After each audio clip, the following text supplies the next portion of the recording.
3 თვის განმავლობაში 6 ინსულტი და ირაკლი გადარჩა. მიმანიშნე, რატო ტირი ხარ? ადგომა გინდა? 62 წლის მცხოვრები, რომელიც 30 წლის განმავლობაში ხალხისთვის პურსაცხოვდა, დღეს საწოლს არის მიჭაჭული. სხეული აღარ ემორჩილება, თითებს ვერ შლის, სიტყვებიც აღარ ამოსდის პირიდან. ამეთახზე ჩემთვის რთულია ის. მე ჩემ მეუღლეს ამ მდგომარეობაში უყურებ და პლუს ყოველ წუთს ვფიქრობ ჩემ შვილზედაც.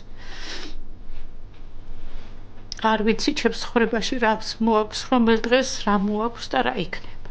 მის ცოცხალია და ის იბრძვის.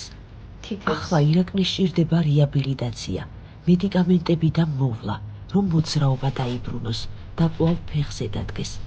დავეხმაროთ ადამიანს, რომელიც მთელი ცხოვრება პურით ჰკვებავდა, მიიღოს სიცოცხლის შანსი.